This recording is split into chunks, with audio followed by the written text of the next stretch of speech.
Good morning, everybody. Good morning. So, it's February. This month, we're talking about love, obviously, and state of our hearts, but today we're talking about the heart of your dreams, the heart of your dreams. So, for several weeks now, seriously, since Christmas, I think, we haven't been able to walk into a store, we haven't been able to walk anywhere, the mall or whatever, without seeing hearts and candy and flowers and, the whole decorations for Valentine's Day. And of course, we have our own little decorations. That's coming along too, yes. So I know that this holiday and all of its trappings can feel really, really great. I love the colors. I love red. Or maybe not so good, depending on where we are in the romance department. I have a daughter who really does not care for Valentine's Day. She says she's single, and she says all of the men just disappear for about a month, and then after Valentine's Day they come back.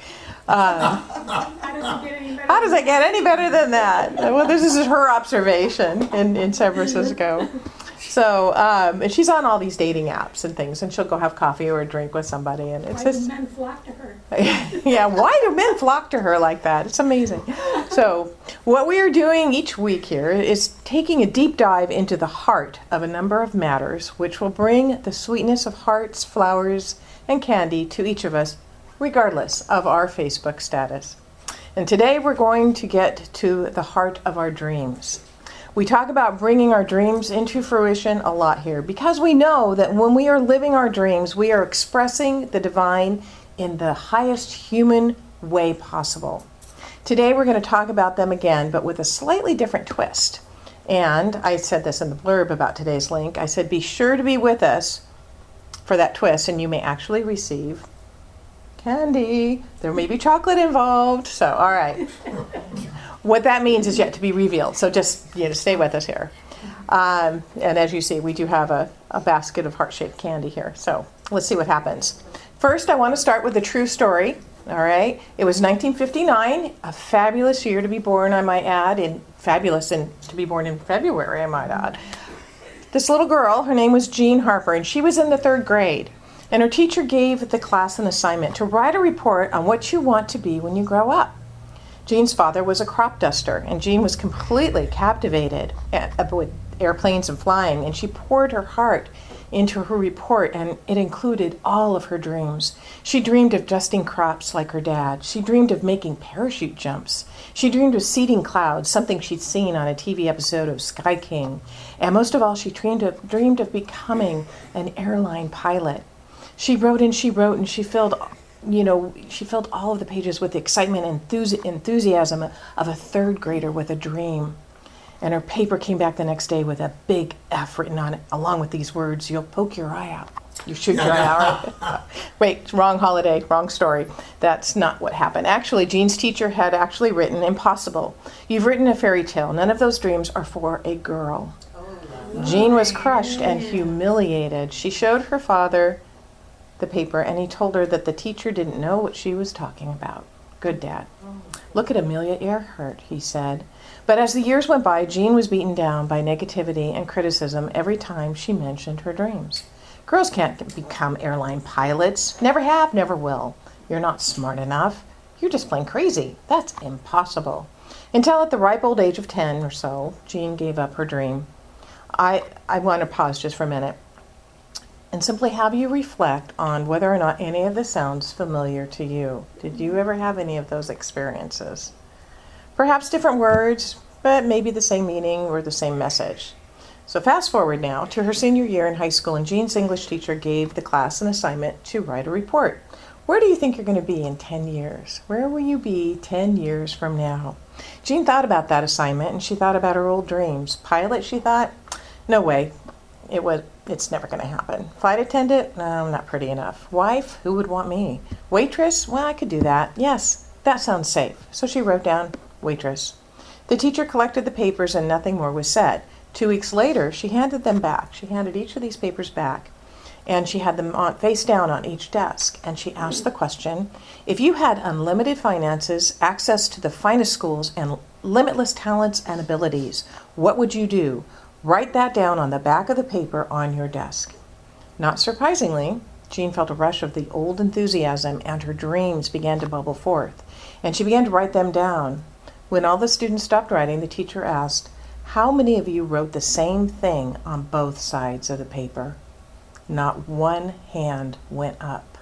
Not one hand went up. The next thing this very wise teacher said changed the course of Jean's life. She leaned forward over her desk, looked the students straight in the eyes, one student at a time, and said, "I have a little secret for you all. You do have limitless abilities and talents.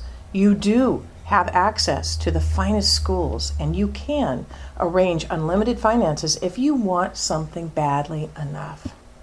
When you leave school, if you don't go for your dreams, no one will do it for you. You can have what you want if you want it enough. If you want it enough." In that moment, in the face of that truth, the years of hurt and fear and discouragement crumbled for Jean. She felt exhilarated and a little scared. She stayed after class to thank the teacher and to tell her about her dream to become a pilot. The teacher stood up, slapped the top of her desk, and said, "Well then, do it." So Jean did. It didn't happen overnight. In fact, it took over 10 years of hard work, facing opposition that ranged from quiet skepticism to outright hostility. But she did it. First, she became a private pilot. Then she got the necessary ratings to fly air freight and even commuter planes, but always as a co-pilot. Her employers were openly hesitant about promoting her because she was a woman. But she would not stop, and she went on to accomplish every dream her third-grade teacher said was a fairy tale. For a time, she was a crop duster, just like her father. She made a few hundred parachute jumps. That makes my hands sweat just thinking about it. She even spent a summer as a weather modification pilot seeding the clouds. In 1978, she was in the first group of the first female pilot trainees ever accepted by United Airlines. And ultimately, she became the captain, not the co-pilot, but the captain of a Boeing 737. It was the power of a few well-placed positive words, one spark of encouragement from a woman Jean respected, that gave that uncertain young girl the strength and faith to pursue her dreams. Jean says, "I chose to believe her, and then I committed myself to the dream." So she had to take the action there too. But look at all the players in that made this story a success. I chose to believe her, and then I committed myself to the dream. When you get to the heart of your dreams, when you think about the dreams planted in your heart, whether they've been planted there since you were a young person or the most recent dream that you've identified, say, yesterday. First, whom have you chosen to believe? And second, what are you committed to? So I want to explore these questions within the framework of an acronym for your dreams, and it is, I love doing this. So we have D, deserve your dreams, reach for them, expect the best, align with source, and manifest your heart's desires. So we'll start with D, deserve your dreams. I know some of us don't think that we deserve our dreams, but I'm here to tell you that you do. In fact, I believe that they are the God of your being speaking to you from the inside out. That divine urge would not be there if it wasn't meant for you to express. So say with me, when I express my dreams, when I express my dreams, I express the God of my being. I express the God of my being. And I deserve to express the God of my being. And I deserve to express the God of my being. All right. So Holmes tells us in The Science of Mind, free yourself forever from the thought that God may be pleased by a life of sacrifice, that the world is any better because of your misery, or that righteousness is more perfectly expressed through poverty than abundance.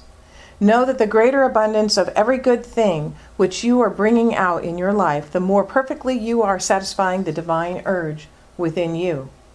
Anything, and he writes this in capital letters, anything you can dream of is not too great for you to undertake if it hurts no one and brings happiness and good into your life. Wow. So say this with me again. When I express my dreams, When I express my dreams, I express the God of my being. I express the God of my being. And I deserve to express the God of my being. I deserve to express the God of my being. There's a passage in Big Magic. Anybody read Big Magic? Yeah, by Elizabeth Gilbert. That's really spot on about this. It's a little long, but it's really very apropos and powerful, and I want to share it with you. She's speaking about having a certain type of healthy arrogance. And if you've read any of her work, you know that she can be a bit sassy. And this passage is no exception. So it goes like this. I believe this kind of arrogance, the simple, entitled to exist and therefore express yourself arrogance, is the only weapon with which to combat the nasty dialogue that may automatically arise within your head whenever you get an artistic impulse, or we will say here, a dream, right? You know that nasty dialogue that I mean, right? I'm talking about the nasty dialogue that goes like this. Who the hell do you think you are trying to be creative? You suck. You're stupid. You have no talent. You serve no purpose. Get back in your hole. To which you may have spent a lifetime obediently responding. You're right. I do suck and I'm out. I am stupid. Thank you. I'll go back in my hole now. I would like to see you engage in more generative and interesting conversation with yourself than that. For heaven's sake, at least defend yourself. Defending yourself as a creative person begins by defining yourself. It begins when you declare your intent. Stand up tall and say aloud what it is. I am a writer. I'm a singer. I'm an artist. I'm a photographer. I'm a chef. I'm a designer. I'm an inventor. I don't know exactly what I am, but I'm curious enough to go and find out. That was me for a long, long time. I didn't know, but I knew there was something that wanted to express, that wanted to come forth. So I just kept going to classes and trying different things out until I realized that this is it. This is my passion.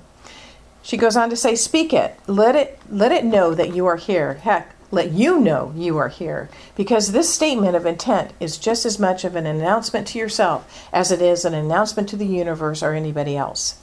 Hearing this announcement, your soul will mobilize accordingly. It will mobilize ecstatically, in fact, because this is what your soul was born for. Trust me, your soul has been waiting for you to wake up to your own existence for years. As Dr. J. Scott Neal always says, and I remember this from many of his talks, your dreams are waiting for you to come true. Your dreams are waiting for you to come true. But you must be the one to start the conversation, and then you must feel entitled to stay in it. This proclamation of intent and entitlement is not something you can do just once and then expect miracles. It's something you must do daily, forever. So here's what I want you to do, and it may be a stretch. Who's willing to stand? Who's willing to stand right now, make such a proclamation? So I am, and then fill in the blank for yourself. Or if you don't know, say, I don't know exactly what I am, but I'm curious enough to go and find out. Who's willing to do that? Well, then do it. Let's do it. One at a time? Yeah, one at a time. I am a successful children's book author. Good for you. You get some candy. I'm an unlimited being. Anything I want, I deserve and can have. There you go. All right. I'm an app inventor. An app inventor. I love it. Yes. Okay.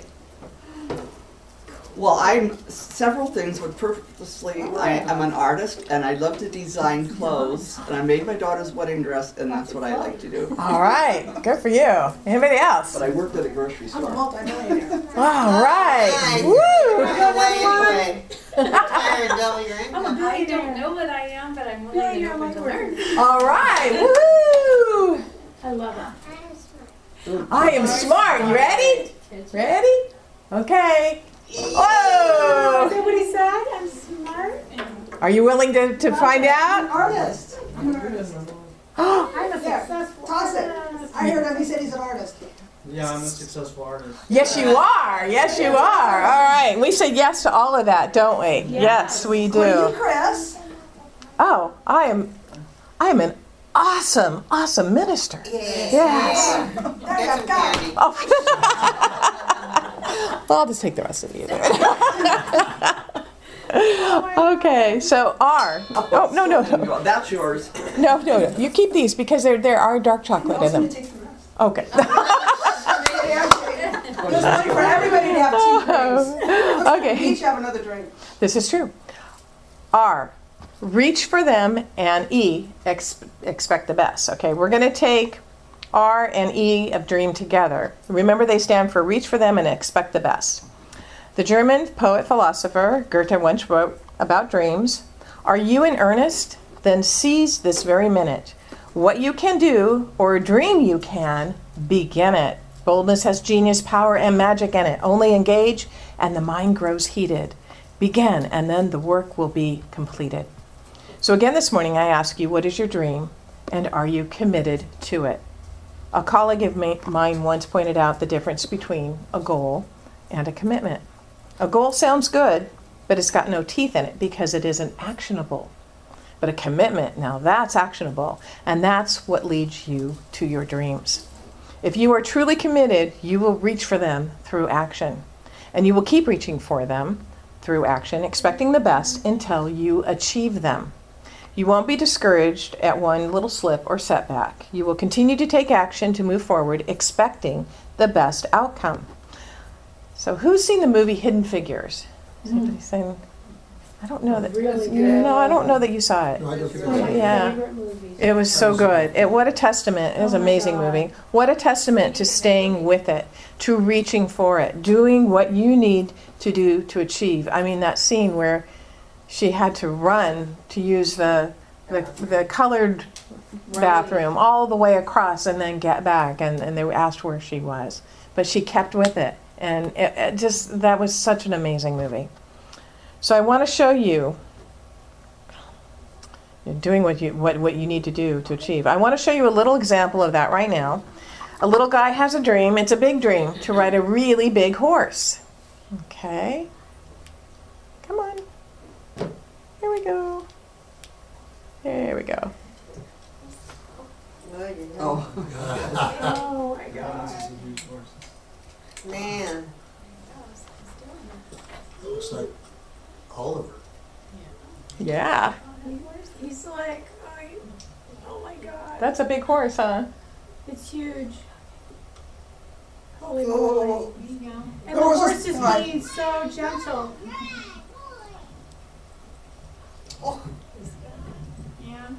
Molly, don't lose it now. He's got it. He's got it. And there's people watching him He's too, not got helping spurs him. on too. That horse must be really good. Wow. Aw. Love that. Isn't that a great? Isn't that a great? Okay. Isn't that great?